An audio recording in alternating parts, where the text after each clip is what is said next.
আসসালামু আলাইকুম। আশা করি সবাই অনেক ভালো আছেন। স্বৈরাচারী শাসক শেখ হাসিনার পতনের পর থেকে আজ পর্যন্ত তার নানান রকম কুকীর্তি আমরা জেনেছি। তিনি কী পরিমাণ অন্যায় আর অত্যাচার সাধারণ মানুষের সাথে করেছেন সেটা তো সবাই জানেন। তবে ওনার থেকে বেশি অত্যাচার করেছে তার পালিত কিছু কর্মী, যারা দেশের গুরুত্বপূর্ণ স্থানের দায়িত্ব পেয়ে হাসিনার ইশারাতে ন্যায় অন্যায়ের কথা চিন্তা না করে দেশটাকে একদম গিলে ফেলেছে। যে যেভাবেই পেরেছে সে সেভাবেই দেশটাকে লুট করেছে। দেশকে বিনাশ করা, দেশের সাথে দেশের মানুষের সাথে দুর্নীতি করার এই তালিকায় পুলিশ বাহিনী ছিল সবার আগে। এই পুলিশ বাহিনীকে জনগণের বন্ধু হিসেবে সরকার কর্তৃক ঘোষণা করলেও একটা সময় থেকেই পুলিশ হয়ে ওঠে জনগণের জম। নানান দুর্নীতি, অন্যায়, অবিচার আর গায়েবী মামলায় পুলিশের কিছু কর্মকর্তা ছিল খুব পটু। আজকের এই ভিডিওতে আমরা খুঁজে নিয়ে এসেছি দেশের জাতীয় 10 দুর্নীতিবাজ পুলিশ কর্মকর্তাকে, যাদের এখন জনগণ খুঁজে বেড়াচ্ছে, যাদের শাস্তি দেখার জন্য জনগণ অপেক্ষার প্রহর গুনছে। চলুন জেনে আসি সেরা 10 দুর্নীতিবাজ পুলিশ কর্মকর্তা সম্পর্কে। ভিডিওতে একটা লাইক দিয়ে থাকুন শেষ পর্যন্ত। আমাদের আজকের এই তালিকার প্রথমে যে দুর্নীতিবাজ পুলিশ কর্মকর্তা রয়েছেন তিনি হলেন প্রলয় কুমার জোয়ারদার। বৈষম্য বিরোধী ছাত্র আন্দোলনে ছাত্রদের দমনপীড়নে এই প্রলয় কুমার জোয়ারদার ছিলেন নিকৃষ্ট এক ব্যক্তি, যিনি পুরো দেশে ছাত্রদের উপর দমনপীড়ন সহ গুলি করার নির্দেশও দিয়েছিলেন। প্রলয় কুমার জোয়ারদার ছিলেন পুলিশ বাহিনীর এক অভিশপ্ত কর্মকর্তা, যিনি তার সহকারী পুলিশ কর্মকর্তাদের কোনো কথা মানতেন না। নিজের যখন যা মনে হতো তাই করতেন, আর কিছু হলেই তিনি ভারতের গোয়েন্দা বাহিনীর ভয় দেখাতেন। ভারতের গোয়েন্দা বাহিনীর হয়ে কাজ করা এই প্রলয় যখন যেই জেলাতে গিয়েছেন সেখানে গিয়েই প্রলয় চালিয়েছেন অত্যাচার আর অনিয়ম। দুর্নীতি আর চাঁদাবাজি ছিল তার নিত্যদিনের খেল। নরসিংদী, যশোর এবং কুমিল্লা সহ নানান জায়গায় তিনি করেছেন চাঁদাবাজি। এই চাঁদাবাজি করে অল্প কিছুদিনেই কামিয়েছেন কোটি কোটি টাকা। এই প্রলয় কুমার জোয়ারদারকে ধিক্কার জানাই, যিনি ছাত্রদের উপর অন্যায় করেছেন এবং পুরো দেশে ত্রাসের রাজত্ব কায়েম করেছিলেন। প্রশাসনের নিকট জোর দাবি জানাচ্ছি তাকে যেন কোনো মতেই ছাড় দেওয়া না হয়। আমাদের তালিকার 2 নম্বরে যে দুর্নীতিবাজ পুলিশ কর্মকর্তা রয়েছে তিনি হলেন খুবই জঘন্য এক ব্যক্তি। তার নাম হলো মোহাম্মদ ইকবাল। এই ইকবাল হলেন সেই ব্যক্তি যিনি স্বরাষ্ট্রমন্ত্রীকে বোঝাচ্ছিলেন যে স্যার গুলি করি, মরে একটা, আহত হয়ে একটাই যায়, বাকিরা যায় না।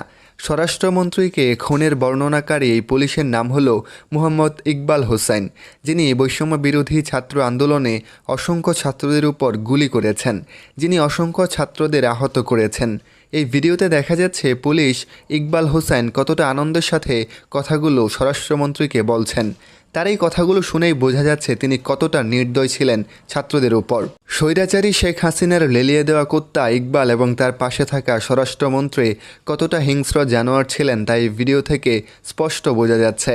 হাসিনার হয়ে দালালি করায় ইকবালকে যেন দ্রুত গ্রেফতার করা হয়, তাকেও যেন ক্রসফায়ারে গুলি করে শেষ করা হয়। আমাদের লিস্টের 3 নম্বরে রয়েছে হাসিনার জঘন্যতম এক দালাল, দুর্নীতিবাজ পুলিশ কর্মকর্তা এসপি রাসেল।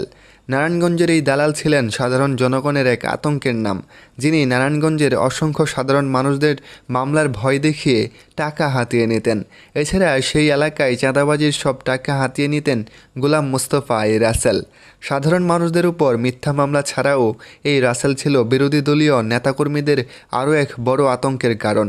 এই রাসেল বিরোধী দলের নেতাকর্মীদের উপর অসংখ্য গায়েবী মামলা দেখিয়ে তাদের উপর নির্যাতন চালাতো বছরের পর বছর। এসপি রাসেল শুধু এতটুকুতেই সীমাবদ্ধ নয়, এসপি রাসেল ছিল জঘন্য ইসলাম বিদ্বেষী এক মানুষ, যিনি দেশের নানান ইসলামিক স্কলারদের উপর অত্যাচার করত। সুযোগ পেলেই ইসলামিক স্কলারদের মামলার ভয় দেখাতো। ইসলাম বিদ্বেষী এই অমানুষের দ্রুতই শাস্তির দাবি জানাচ্ছে। আমাদের আজকের তালিকার 4 নম্বরে রয়েছে আরও এক জঘন্য পুলিশ কর্মকর্তা আব্দুল বাতেন, যিনি রংপুর রেঞ্জের সদ্য সাবেক ডিআইজি। আপনারা হয়তো রংপুরের সেই আবু সাইদ হত্যাকাণ্ডের কথা আজও ভুলেননি। আপনারা দেখেছিলেন সেদিন আবু সাইদের বুকে কিভাবে গুলি চালিয়েছিল হিংস্র পুলিশ কর্মকর্তারা। রংপুরের সেই ঘটনার মূল কেন্দ্রে ছিলেন সাবেকেই ডিআইজি আব্দুল বাতেন, যিনি সাধারণ শিক্ষার্থীদের উপর গুলি চালাতে নির্দেশ করেছিলেন। আমাদের সাইদের উপর এমন অত্যাচার ছাড়াও এই বাতেন ছিলেন খুবই হিংস্র এবং দুর্নীতিবাজ এক পুলিশ কর্মকর্তা, যিনি ছিলেন হাসিনার দালাল। হাসিনার দালালি করা বাতেন সাহেব পেতেন খুব ভালো ভালো পোস্টিং। সেই সাথে তিনি হয়ে উঠেছিলেন হাসিনার খুবই কাছের বিশ্বস্ত এক পুলিশ কর্মকর্তা। হাসিনার বিশ্বস্ত হওয়ার পরেই আব্দুল বাতেন হয়ে ওঠেন আরও হিংস্র। তিনি বিরোধী দলের নেতাকর্মীদের উপর চালাতেন ভয়ঙ্কর অত্যাচার, নানান মিথ্যা মামলাসহ নানান সময় দমন পীড়নে লেগে থাকতেন। ধিক্কার জানায় তাকে। আমাদের লিস্টের 5 নম্বরে রয়েছে রংপুর মহানগরীর পুলিশ কর্মকর্তা মোহাম্মদ মনিরুজ্জামান, যিনি ছিলেন ছাত্র আন্দোলনে দমনপীড়নের মূল নায়ক। রংপুরের এই দুর্নীতিবাজ পুলিশ কমিশনার ছিলেন জঘন্য এক দালাল, যিনি হাসিনার নির্দেশে ছাত্রদের উপর গুলি চালানো শুরু করে। আর তার নির্দেশেই আন্দোলনে প্রথম নিহত হয় রংপুরের আবু সাঈদ। মোহাম্মদ মনিরুজ্জামান ছিলেন শেখ হাসিনার জঘন্য এক দালাল। হাসিনার মন পাওয়ার জন্য, হাসিনাকে খুশি করার জন্য পুলিশ মনিরুজ্জামান বিরোধী দলের নেতাকর্মীদের গুম, নানান গায়েবী মামলাসহ হাজারো নাটক সাজাতো। মনিরুজ্জামানের এমন অত্যাচার ছাড়াও তিনি ছিলেন খুবই দুর্নীতিবাজ এবং চাঁদাবাজি একজন মানুষ, যিনি পুরো রংপুরে ত্রাসের রাজত্ব কায়েম করেছিলেন। মনিরুজ্জামানের নির্দেশে শুধু আবু সাঈদের হত্যাকাণ্ড নয়, তিনি রংপুরে আরও ভয়ানক হত্যাকাণ্ড চালিয়েছিলেন। আমাদের আজকের লিস্টের 6 নম্বরে যিনি রয়েছেন, তিনি কোনো পুলিশ কর্মকর্তা নন। ইনি হলেন সাবেক এক দুর্নীতিবাজ সেনা কর্মকর্তা। তার নাম হলো জিয়াউল আহসান। আপনি জানলে অবাক হবেন, 2009 সাল থেকে 2015 সাল পর্যন্ত দেশে যে কয়েকটি গুম ও খুনের ঘটনা ঘটেছে, তার প্রত্যেকটির সঙ্গে কোনো না কোনোভাবেই জিয়াউল আহসানের সম্পৃক্ততা রয়েছে। বিএনপির নেতা ইলিয়াস আলী থেকে শুরু করে চৌধুরী আলম, সাজেদুল ইসলাম সুমন, আদনান চৌধুরী, কাউসার আহমেদ, ইফতেখার আহমেদ দিনার, জুনায়েদ সহ আরও অসংখ্য বিএনপিপন্থী ও সরকার বিরোধী আলোচনা সমালোচনার সঙ্গে যুক্তদের গুম করে দেওয়া হতো। আওয়ামী লীগ সরকারের আশীর্বাদপৃষ্ট হওয়াতে তার বিরুদ্ধে কেউ মুখ খোলার সাহস পেতেন না। এছাড়া কথিত আয়নাঘর তৈরির ভিন্ন মতালম্বীদের তুলে নিয়ে বছরের পর বছর আটকে রাখার অভিযোগ রয়েছে জিয়াউল আহসানের বিরুদ্ধে।